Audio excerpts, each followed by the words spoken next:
So we are here tonight for Plant-Based Nutrition Part 2.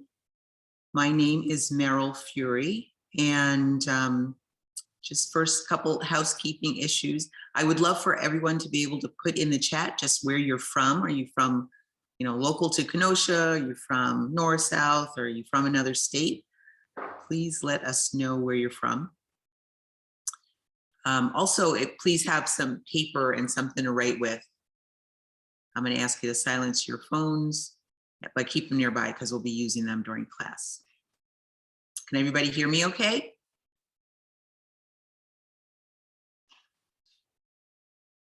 All right, looks like everybody can hear. We got Kenosha, Chicago's in the house. That's right. Beautiful. All right. Oh my goodness, you moved from Kenosha to Utah. My goodness, that's a heck of a trick. All right, we're going to go ahead and get started in the interest of time. All right, so tonight's session, this is part 2 of our plant-based nutrition series, a 3-part series. Part 2 is about how do we do plant-based nutrition? How do you eat a plant-forward diet? Subtitle on this one is Eating the Rainbow and Other Easygoing Guidance to Make Plant-Based Life Easy.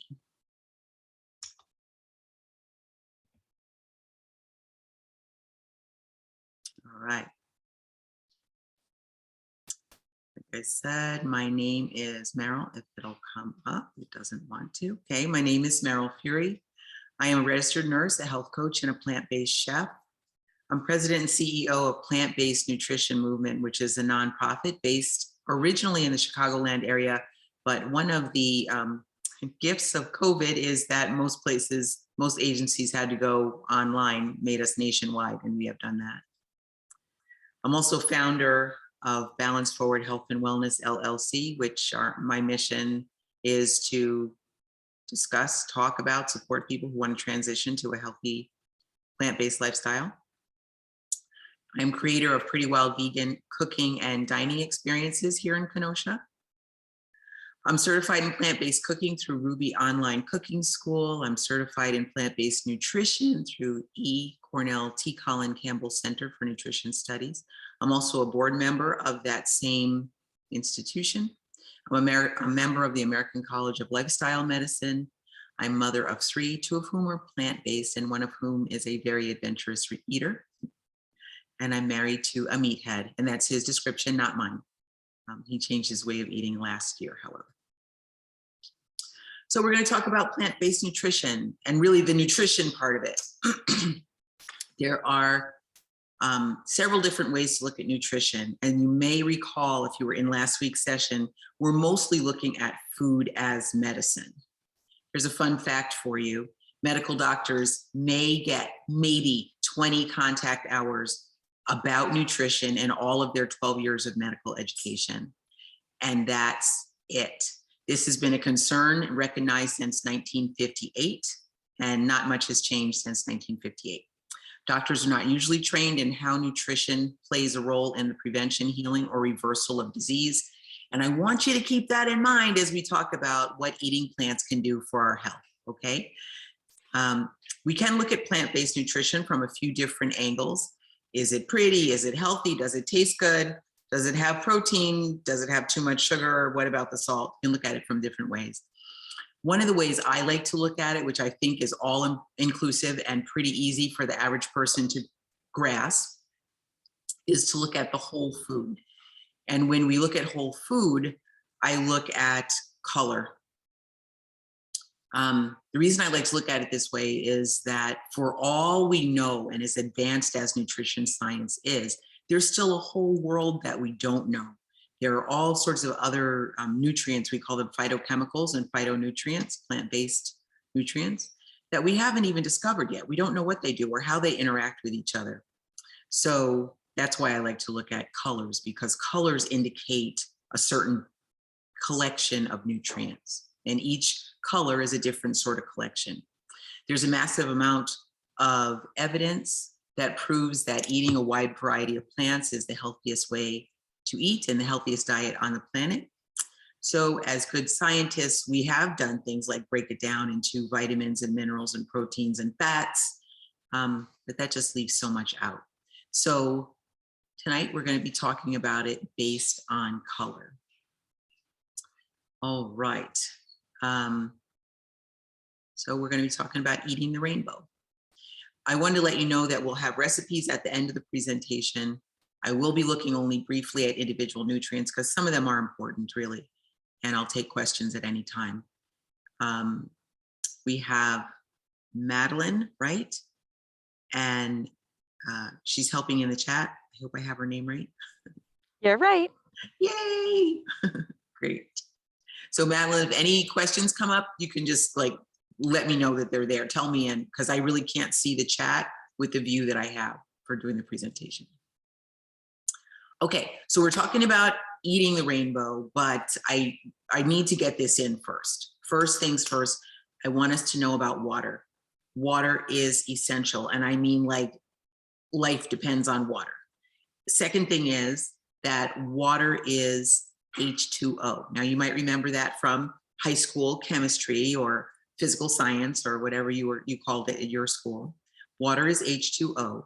The human body is 70 to 90% water, depending upon what part you're looking at. If you're looking at blood, it's 90%. If you're looking at bone, it's 70%.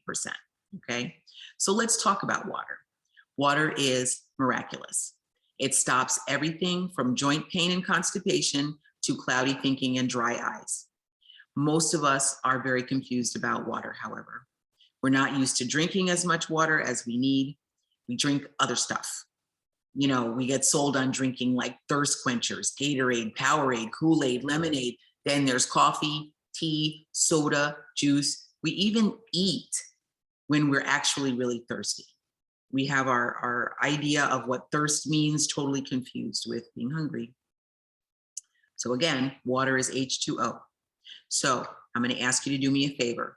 I'm calling you guys your plant curious people, right? So plant curious people, I want you to look up the benefits of drinking water and put just one you weren't aware of in the chat. If you would do that for me now, just look up, like literally Google benefits of drinking water and see what you find. Just put one thing in the chat. Lubricates the joints. And while we're looking that up, we're asked, Meryl, where are you zooming from? I'm in Pleasant Prairie, just near the state line.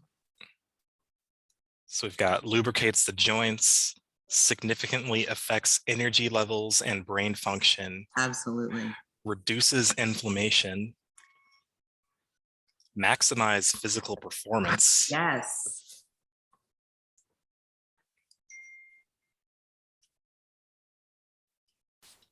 All right, I'm gonna. One more, regulates body temperature. Okay, really good, really good. We're gonna move on in the interest of time. Thank you everybody who looked things up, I appreciate that. Water flushes toxins from our organs. It literally plumps up the cells. The cells like shrivel and look dehydrated. They look dried out when we don't have enough water. Facilitates urine and stool evacuation, hydrates all organs, facilitates organ function, maintains blood volume and thickness or thinness, right? Viscosity, right? Supports brain function. Now, like I said, water is H2O. You can add lemon or lime, or you can like infuse herbs and fruit. But other than that, water is H2O, okay? So here's the rule. Water is essential. And the related rule is water is defined as H2O. And I can't tell you how important that is. That is super important. So how much water do I need? Yikes. The recommended amount of water to drink these days is to take your weight in pounds and divide that in half. So if you're a 200-pound person, you divide that in half, you would need 100 ounces per day. Okay, does that make sense? All right, now, if you're a 200-pound person, let's say, and all of a sudden you're looking at drinking 100 ounces in a day, that could sound like a lot. That's almost a gallon. A gallon is 128 ounces. most of us do not drink a gallon a day or anywhere close. So if you wanted to increase your water intake, I recommend you do it gradually, increase. Some people are only drinking a cup of water a day or less. I can tell you about my darling meathead husband, who is my favorite person in the world, really. When I first met him, he drank no water at all, period, only coffee and Dr. Pepper. Okay. So for him to get to the point where he is now, which is pretty much he only drinks water, it took a little work. It took him working over time to develop that as a habit, and that he is satisfied drinking water. He does drink either water or carbonated water. And that's pretty much it. Oh, wait, he says he still drinks coffee. Yes, he does, but he mostly otherwise drinks water. Okay. All right, so I want you guys now calculate how many ounces of water you should be drinking a day. You don't have to put that in the chat because that would actually tell us how much you weigh if you doubled it. So just calculate how many ounces of water you should be drinking a day. I would like to know, though, how many more ounces you feel you should be drinking a day once you do that calculation.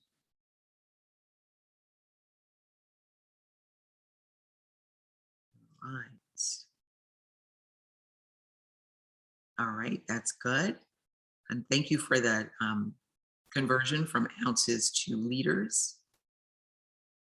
Anybody done the calculation? If you just put it in the chat, tell me how many ounces you're drinking now or how much more you need to be drinking to get up to your recommended amount. That would be great.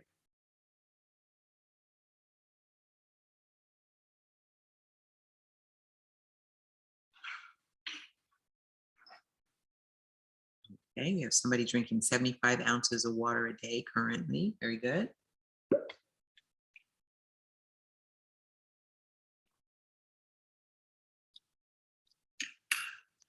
Okay, and she drinks all day.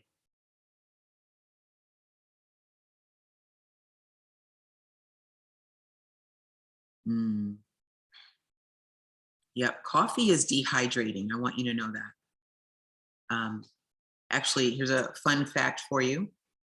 We lose about 1.25 cups to 2 cups of water per day just from breathing. That doesn't include sweat. That doesn't include urination. That's just from breathing. So, and a lot of that occurs while we're sleeping, the breathing, that we're exhaling and losing water. So even on a good day, we start our day at a water deficit. Coffee is dehydrating, like I said. So if you start your day out drinking coffee, you're at a double deficit. You're already dehydrated, and then you add another, something that causes you to urinate more and sweat. So rule 2 is get the first 30 in the first 30. And that means get your first 30 ounces in the first 30 minutes that you're awake. Okay. If you can do that right when you wake up, you can think of that as your inner bath. And it's a good way to start your day and start getting in the water that you need. Actually, drinking that, I would love to hear about anybody try that this week. Drink 30 ounces in the first 30 minutes you get up, and then tell me how that goes when we come back next week. All right.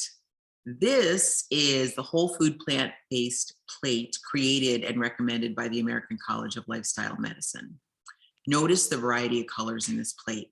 The entire rainbow is represented here. I would like you to please look up the number of servings of vegetables we should have daily for optimal health. You may be surprised. Just look that up, and if somebody could put that in the chat for me, I would be grateful.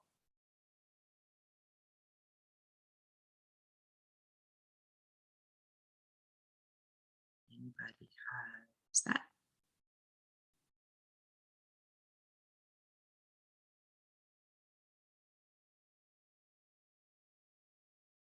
All right, maybe you guys are hesitant. Oh, there we go, 3 to 4 portions. That's one guess. Okay, I guess, and it might depend upon what website you go to. 2.5 cups per dietary guidelines for Americans. I am able to see the chat now, obviously. 10. Okay, beautiful. Of these 3 answers I have here, 6, excellent, 4 answers. really the recommendation is like 7 to 9. So 10 would be really good. 2.5 is not nearly enough, right?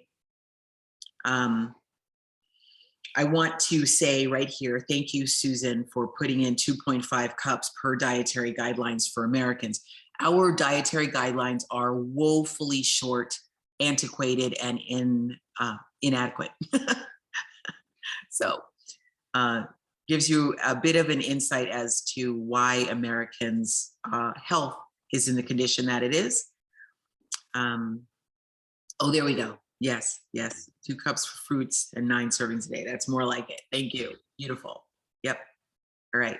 So we look at a minimum of 5 servings a day for vegetables, a minimum of 3 to 4 servings per day actually for fruits, beans and legumes, lentils, 2 to 3 servings per day to get adequate protein.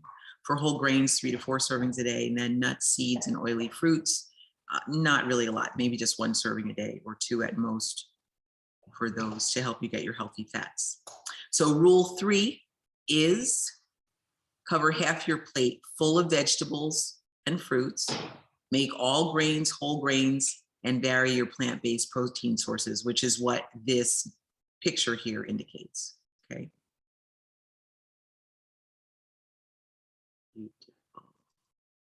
Okay, so we're going to talk about eating the rainbow.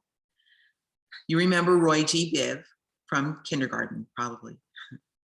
Like I said, this is a different way to look at how to get a good spectrum, a good variety of fruits and vegetables in your plant-based diet.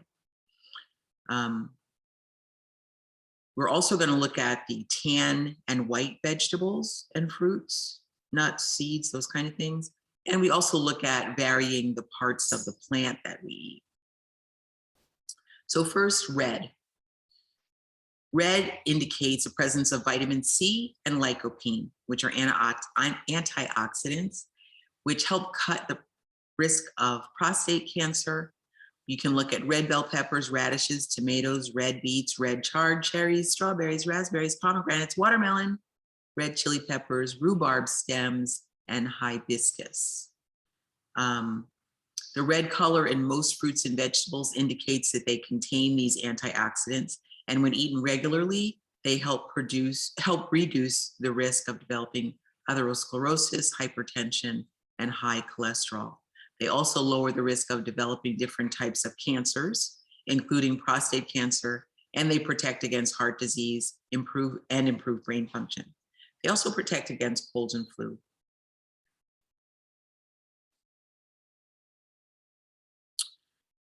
For orange yellow fruits and vegetables, they contain vitamin C and flavonoids, which inhibit tumor cell growth, fight colds and flu. We're talking about corn, summer squash, yellow peppers, lemons, pineapples, yellow apples, some edible flowers. I always like to look at flowers. We don't really think of flowers as something that we eat on an average day, but they are there and you can eat them. They're very pretty. You can add them to salads and things like that. So we have marigolds and dandelions. Orange and yellow fruits and vegetables are packed with nutrients that are known to protect your nervous system and produce eye health or promote eye health.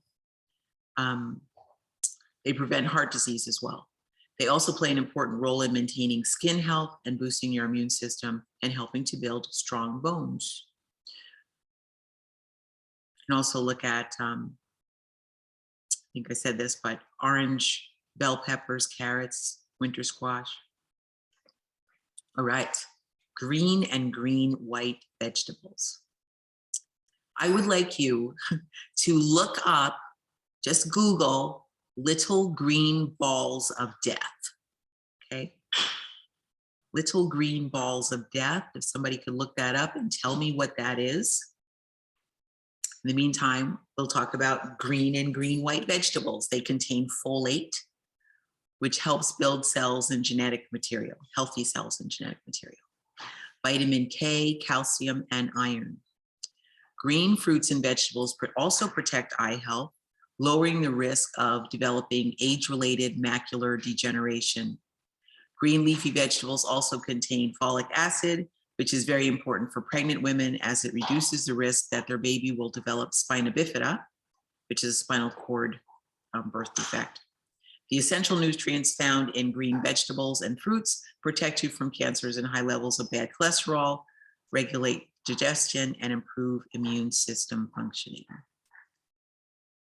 Yes, little green balls of death are Brussels sprouts. So I'm looking at Nikki Humes. She says she can't do Brussels sprouts. Well, there are some great Brussels sprouts recipes, and I tell my husband Brussels sprouts are for grown-ups. That's a very, very grown-up vegetable. So don't feel bad. A lot of people can't take Brussels sprouts, hence the name Little Green Balls of Death, okay?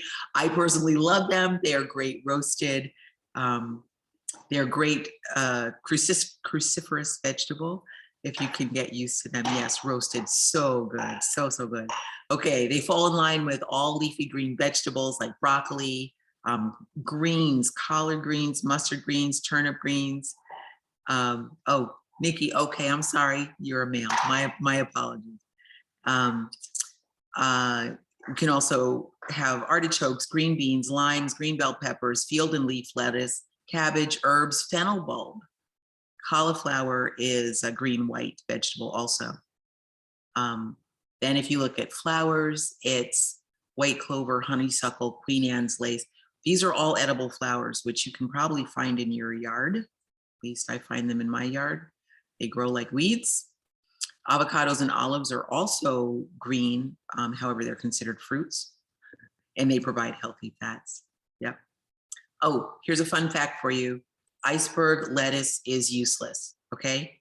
Do not waste your money buying iceberg lettuce. It basically has water and a little bit of fiber and not much else. So if you're gonna buy lettuce, go for like leaf lettuce, romaine lettuce, field greens, dandelion greens, use spinach, use almost anything besides iceberg lettuce, okay?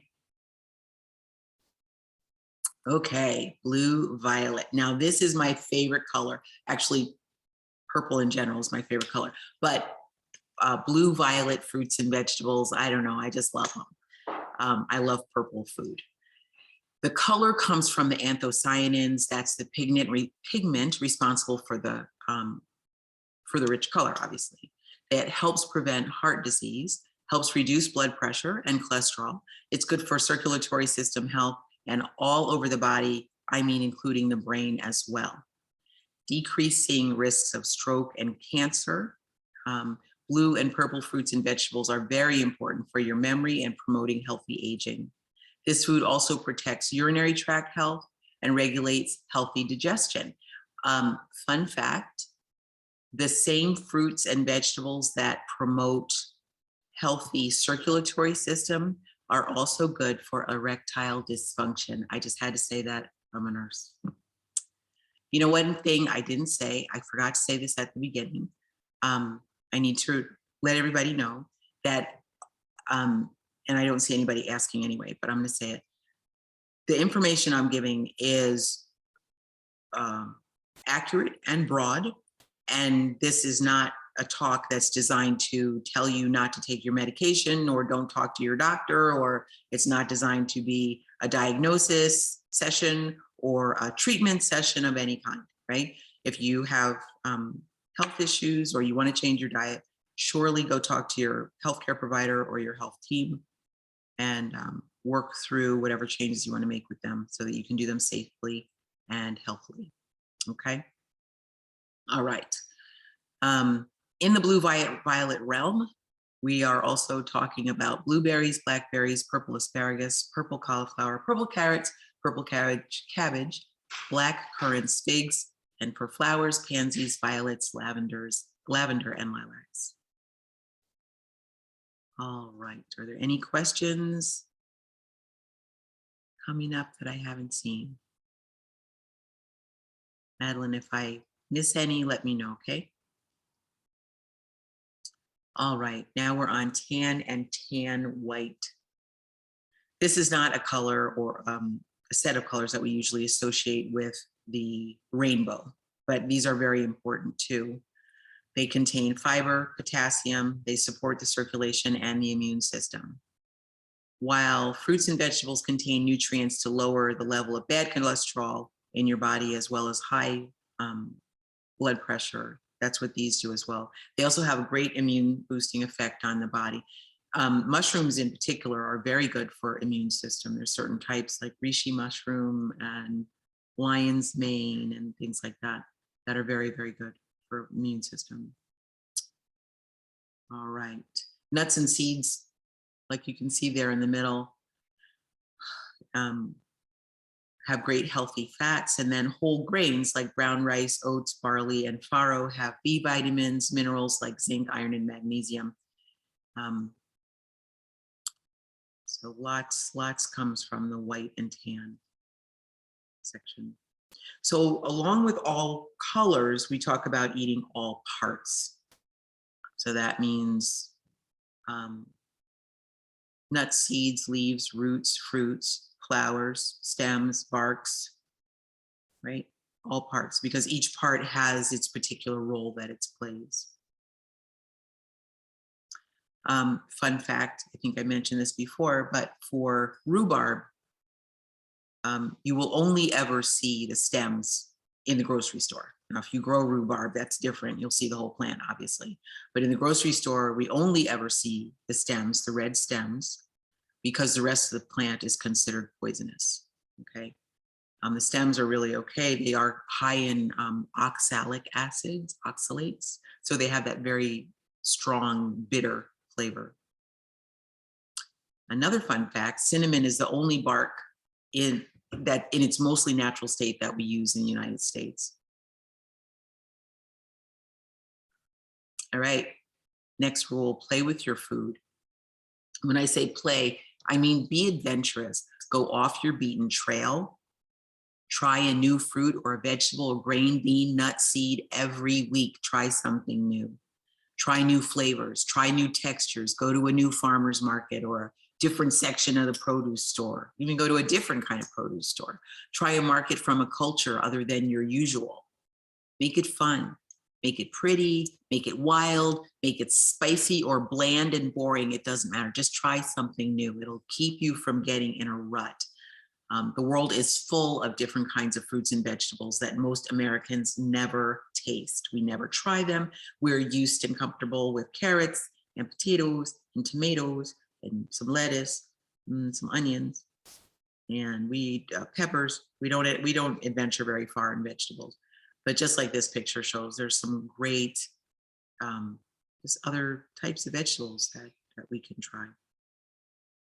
Just in the world of squash alone, pumpkins and squash, that's a whole world all by itself. You could test that for a long time. So play with your food. Now, I do really want to just touch on these couple of individual nutrients, and I don't generally go into this with any kind of depth, but there are some things that we can touch on here. So we're going to talk about supplements very briefly. Fun fact, and this is why I don't really go into nutrients too much. One reason, there is no independent research that's done without payment from the company who's creating the supplements. That shows that a multivitamin is worth its weight as far as your health goes. There's nothing that shows that they are valuable or anything like that.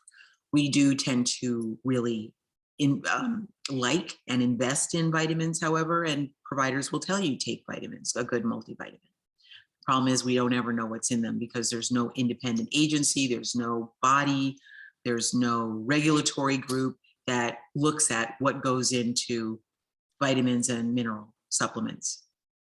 So literally they have done tests, independent people have done tests on supplements that exist and found that they don't contain half of what the label says they contain, which is pretty appalling, but it's true. So let's look at these.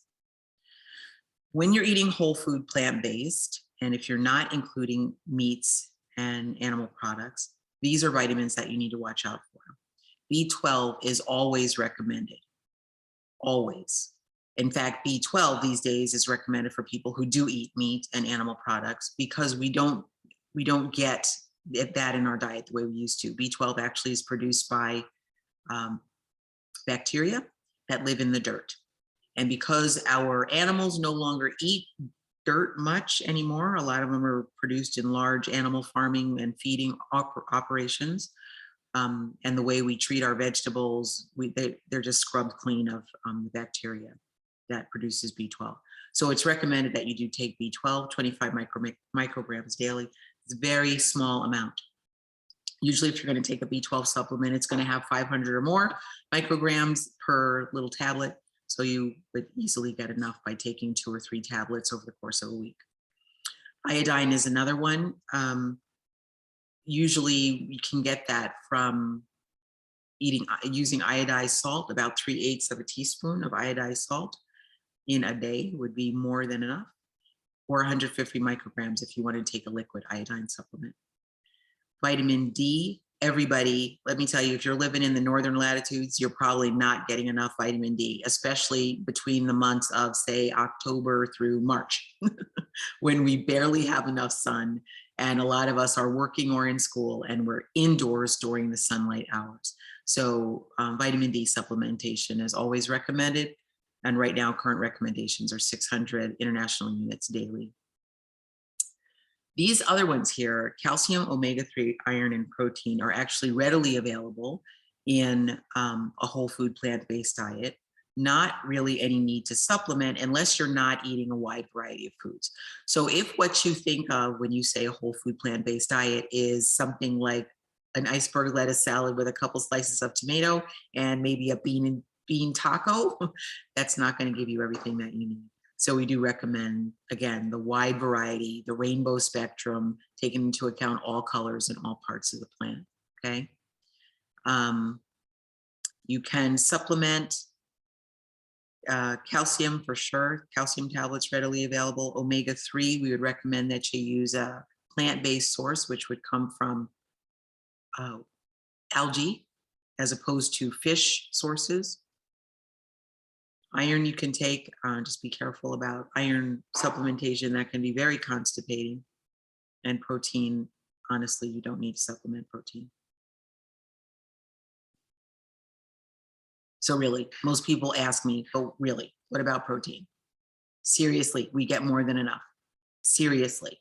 This is a picture of a little kid who's got a protein deficiency. There is nobody in America that I have ever seen that looks like this. And I should tell you, you guys know I'm a registered nurse. My specialty was public health. So I worked with very vulnerable populations, very poor people who had really very limited access to food in some cases. I never saw anybody look like this, okay? Most Americans get about 88 grams per day of protein, which is very, very high.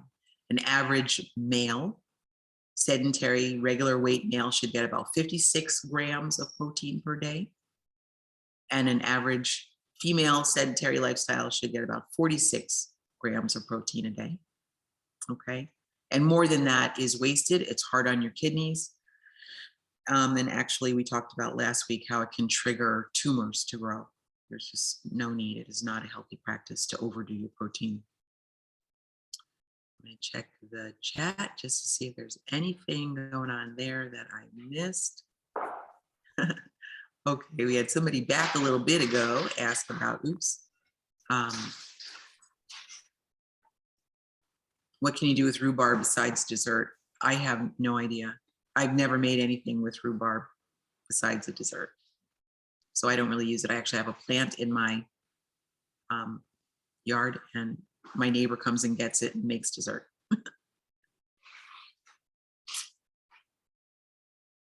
Okay, so here are our rules thus far: that water is essential and water is considered H2O. Get the first 30 ounces in your first 30 minutes upon rising. Cover half of your plate with vegetables and fruits. Make all grains, whole grains, and vary your plant-based protein sources. Eat the rainbow. Include all parts and all colors. Play with your food. Try something new every week. and choose your food like your life depends on it, because it really does. Okay, a couple more tips for success. Reset your kitchen, which we'll talk about. You can go fast or go slow with this. Read food labels, especially for ingredients, and have some great recipe sources. Now, any of these slides that are coming up here, you can take pictures of. That might help when we come to the recipes and some of the resource slides, okay? Okay, kitchen reset. I'd encourage you to take a picture of this. You can also Google kitchen reset or whole food plant-based kitchen reset. And the way you do this is you go through your cabinets, your fridge, your freezer, anywhere that you store food, and you remove animal products. You remove your sugary drinks and your cakes and your cookies and your artificial sweetened stuff and your refined grains and cereals and processed foods, foods with chemical ingredients. If it's got something in the ingredients label that looks like you would never buy that and have it in your kitchen because it's some crazy chemical name, that would be something to get rid of. And if the stuff has been there so long that you don't know what it is, get rid of that too, okay? That's how you start. Then you would replace what you buy with fruits, vegetables, whole grains, seeds, nuts, and you might do that based on a set of recipes that you want to try.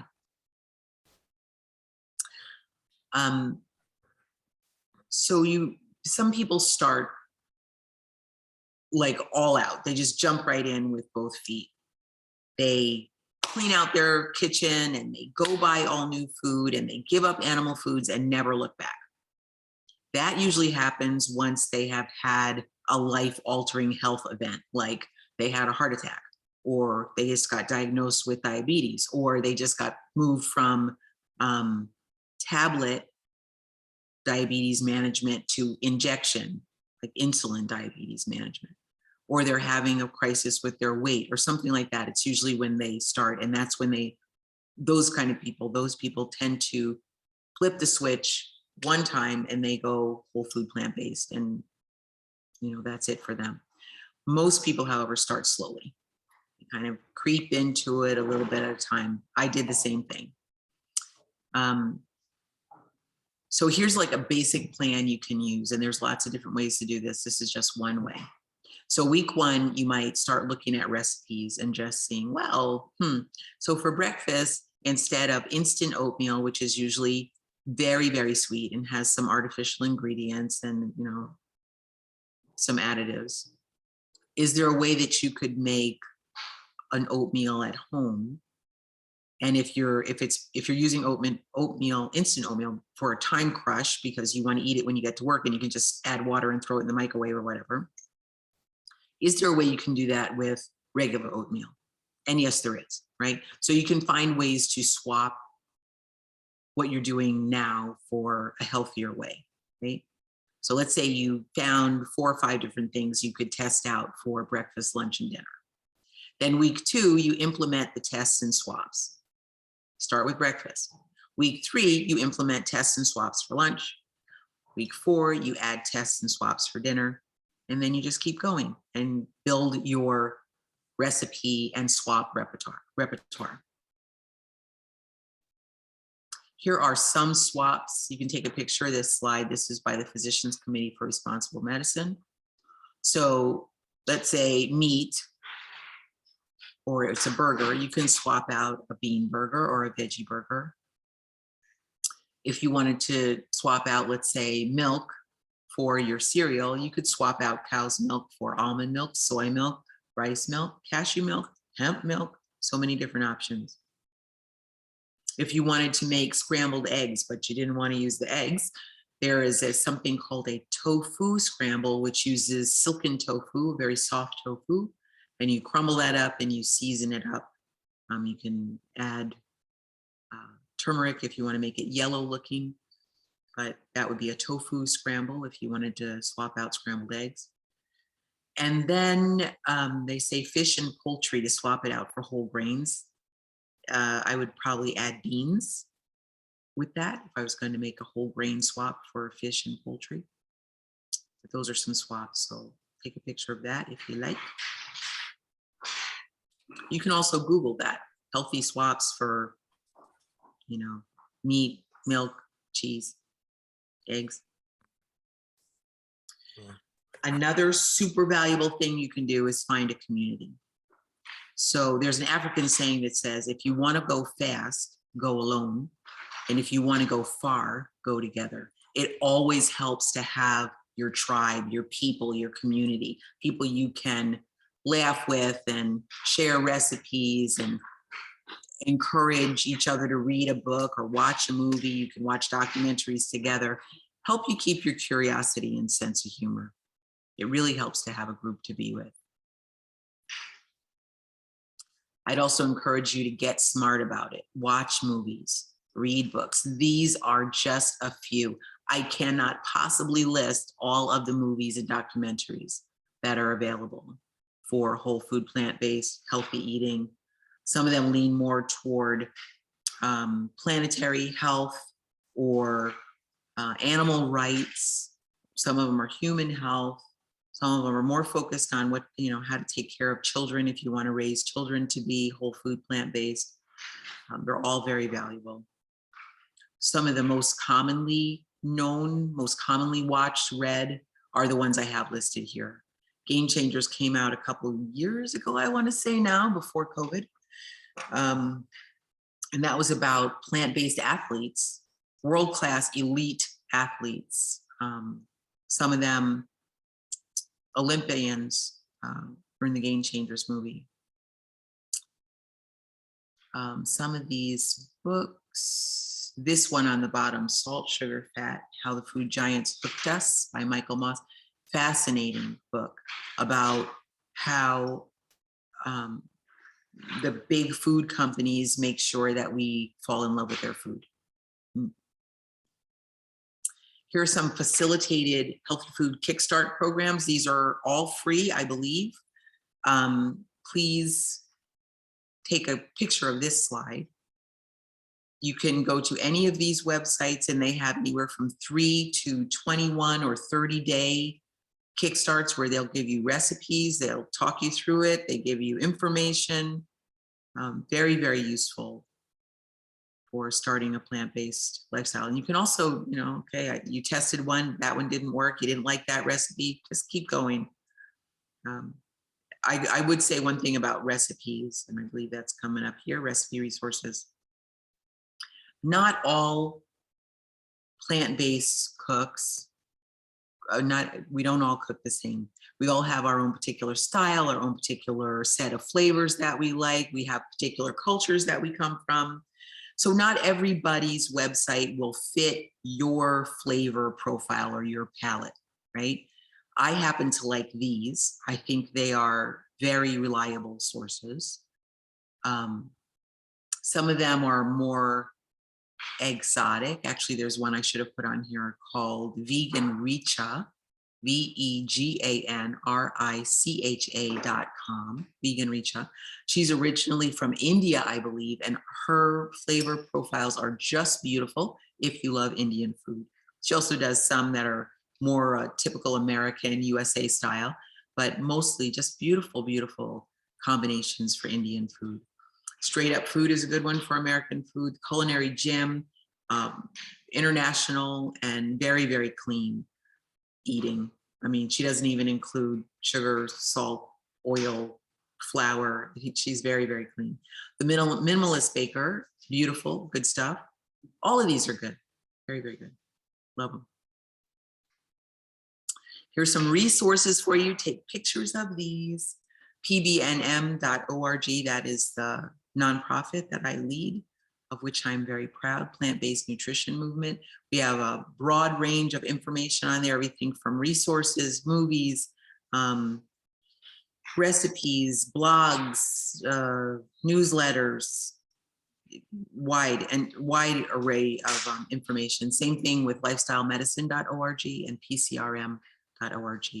These are very deep and wide websites. If anyone would like to contact me directly, let me tell you, I live to talk to people about this stuff. It is my passion, it's my joy. I believe it's why I'm here on earth this time. So You can certainly call me directly. You can join pbnm.org. It's a free membership.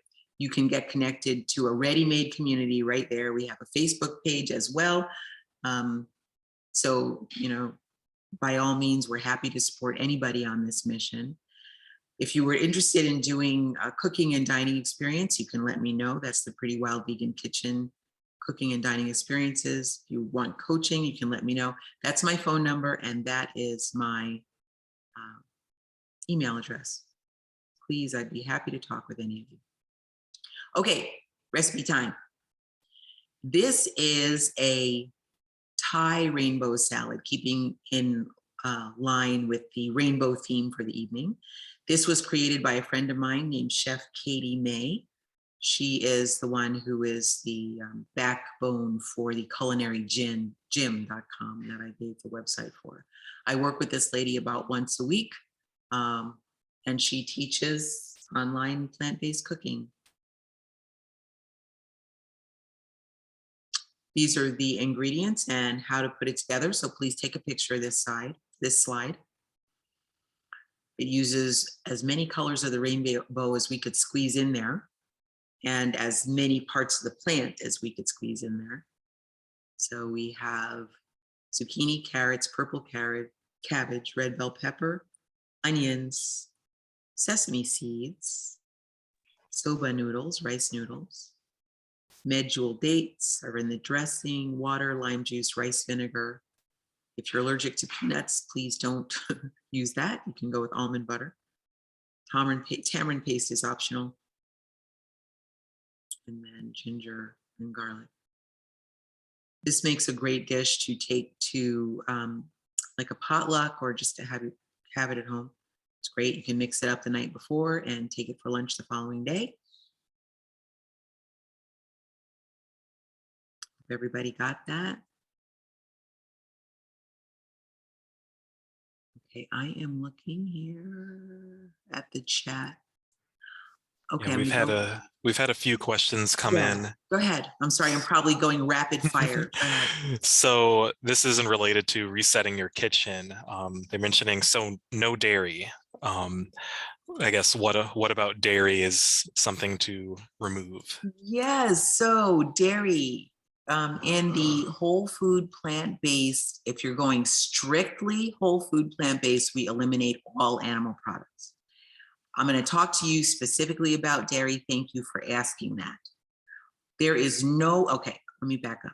Fun fact, there is no other species on the face of the earth that drinks another species' milk anywhere, period. There is no other species on the face of the earth that drinks milk at all past the age of weaning. There is no real reason for us to drink milk because we don't need it. And least of all, drink milk from a cow who's trying to grow a calf into a 1,000, 2,000 pound animal inside a year. That is not a beverage that is designed for human consumption. Okay. There are also some very unpleasant things that go along with milk beside that. But one of them is that, and I don't have the percentage off the top of my head, but you can look up yourself, what is the percentage, and this is just ugly, I'm sorry, what is the percentage allowable, the allowable percentage of pus in cow's milk that is sold to the public? It is not pretty. It is really not pretty, totally unnecessary. Last week we talked about how T. Colin Campbell, who's a researcher, used animal protein to study the turning on and off of tumors in rats. The protein that he used was a milk protein. Milk protein is closely associated with high cholesterol levels and cancer, tumor growth. Okay, that's probably enough. That's probably way more of an answer than you wanted. So I'll stop. Okay, but yeah, milk is not recommended at all. There is nothing valuable about drinking milk. Okay, next question. So, several years ago, Consumer Reports revealed that many types of brown rice had higher levels of arsenic, varied by place of origin. Is that still a concern? It is still a concern, and they came out with ways to minimize or reduce the amount of arsenic. It had to do mostly with United States, I believe, and that a lot of the land where rice is grown now is where cotton had been grown before. Cotton used to be a problem. They would have boll weevils, and they used arsenic to spray the cotton to kill the boll weevils, not thinking that the arsenic would go into the ground and then cause a problem for anything else grown on that same property, especially edible products. So there's ways that you can reduce the amount of arsenic in the rice by boiling and pouring off the water or soaking it, things like that. There are other grains that you can use instead. I have to say that I still eat rice, however. I just don't eat large amounts of it anymore. Next question. So, does drinking carbonated water count towards the overall water intake? Yes, it does. You Okay. can even add little squeezes of lemon to it. Yes. Okay. Next. Have you heard of potato milk? I have. I just heard of that today. I've never tested it. I've never tried it. I think it's new. I'm going to be investigating that. I can't give you any personal experience on what that's like, where to find it, how you make it. I have no clue, but I will look into it. And last question that's come in so far. Can you recommend a local grocer where you can find the most variety in ingredients we will use in a plant-based diet? I got you. So every week, probably 3 times a week, I go to Woodman's. Their prices are about the best in town. They have a pretty good, if you wanted to go organic, they have a pretty fair organic section. They have a pretty fair, their produce section in general is very large. And they do have more of the exotic fruits. They also have a section that is natural foods and whole foods. So yes, Woodman's is great. Another one would be Fresh Time. They're a bit more expensive, but they do have a lot of the products that I just don't go there very often because I think it's a little bit cost prohibitive for me. I tend to go to Woodman's. Next question. That is all the questions so far. Do feel Okay. free to keep putting questions in the chat though. Okay, very cool. You know what? Is this one about? I've heard great things about the restaurant Tricklebee. Doesn't look like it's actually a question.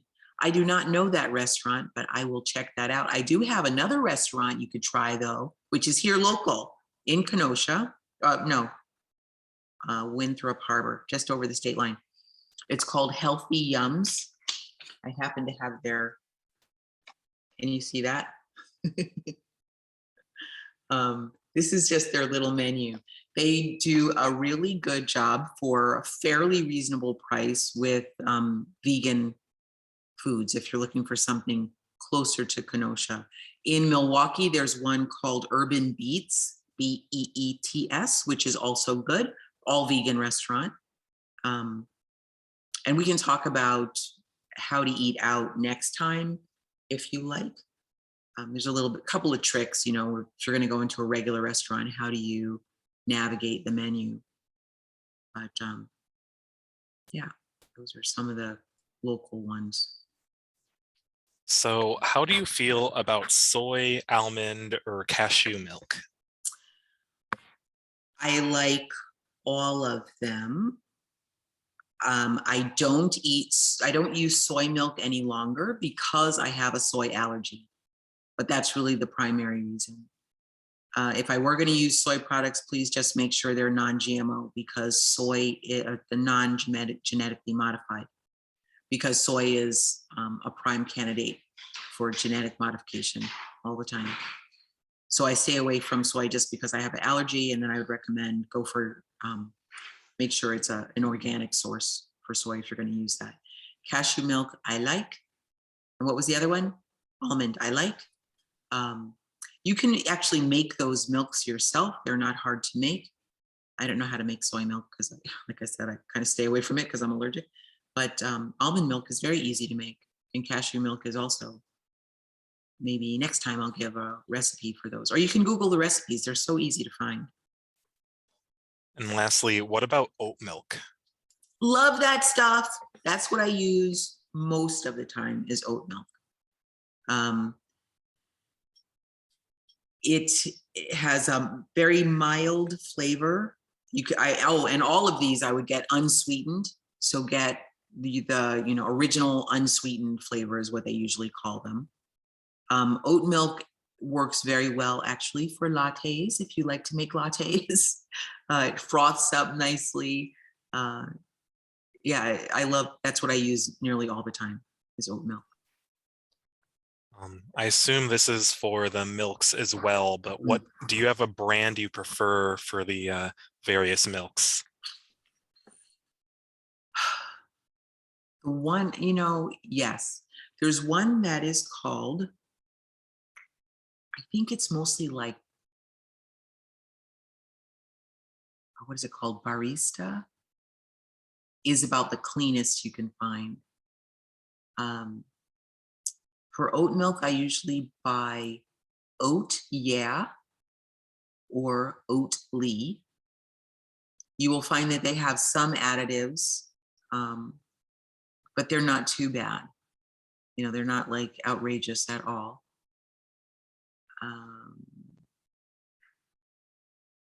They're also among them of the available brands. They're probably in the lower, 10% lower, for cost. That one barista, I think, is a bit more expensive. So, and I'm gonna assume this question's regarding the plant-based switch in general. Okay. Do you find your grocery bill higher, the same, or lower? Lower.